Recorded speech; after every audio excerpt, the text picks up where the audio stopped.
ó ti di èèwọ̀ báyìí o àjọ EFCC kò gbọdọ̀ ṣiṣẹ́ Laajin mọ́ látàrí wàhálà tó bẹ́ sílẹ̀ lẹ́yìn tí àwọn àjọ EFCC ya bo iléègbé àwọn akẹ́kọ̀ọ́ fásitì Ifẹ̀ lóru ọjọ́ ìṣẹ́gun túsídẹ̀ẹ́ ọjọ́ 21 oṣù yìí mọ́júmọ́ wẹ́sídẹ̀ẹ́ tí wọ́n sì kó akẹ́kọ̀ọ́ 72 lọ sí ọ́fíìsì wọn.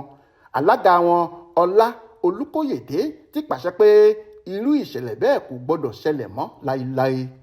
Àwọn akẹ́kọ̀ọ́ fásitì Ifẹ̀ nípínlẹ̀ Ọ̀ṣun ọ̀hún ni wọ́n lù lálùbami nígbà tí wọ́n lọ kó wọn. Wọ́n gba gbogbo fóònù àti ẹ̀rọ àgbélétan wọn, bẹ́ẹ̀ ni wọ́n gbé mọ́tò wọn lọ sí olú iléeṣẹ́ wọn nìbàdàn. Bí ilẹ̀ ọjọ́ wẹ́sídẹ̀ẹ́ ọjọ́ 1 oṣù kọkànlá ṣe mọ́ ni ẹgbẹ́ àwọn akẹ́kọ̀ọ́ fásitì náà ti gba ọ̀pọ̀lọpọ̀ bọ́ọ̀sì tí wọ́n sì fẹ̀hónú hàn lọ sí ọ́fíìsì àjọ EFCC nílùú Ìbàdàn. Bí àwọn akẹ́kọ̀ọ́ ṣe yabo ibẹ̀ náà ni àwọn òbí àti alágbàtọ́ tí wọ́n ti gbọ́ pé wọ́n mú àwọn ọmọ wọn láì ṣẹ̀ náà ń pariwo níbẹ̀. Bẹ́ẹ̀ sì ni àwọn alákòóso fásitì náà kó ara wọn jọ tí wọ́n sì lọ síbẹ̀ láti mọ nǹkan tó ṣẹlẹ̀ gan-an. Lẹ́yìn ọ̀pọ̀lọpọ̀ atótónu, àwọn EFCC fi àwọn akẹ́kọ̀ọ́ 62 tí wọ́n ti ṣàyẹ̀wò wọn fínífíní sílẹ̀ tí wọ́n sì ṣèlérí pé àwọn yóò fi àwọn yòókù náà sílẹ̀ ní kété táwọn bá ti parí ìwádìí nípa wọn.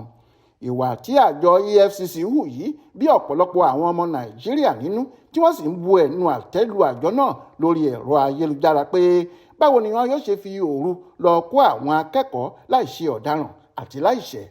Àmọ́ ṣá o, alukoro fásitì Ifẹ̀ Abíọ́dún Ọlánrewájú gbóríyìn fún òbí àti àwọn akẹ́kọ̀ọ́ tí wọ́n lọ sí ọ́fíìsì àjọ EFCC pẹ̀lú bí wọn kò ṣe fa wàhálà tó lè yọrí sí bíba dúkìá jẹ́ níbẹ̀.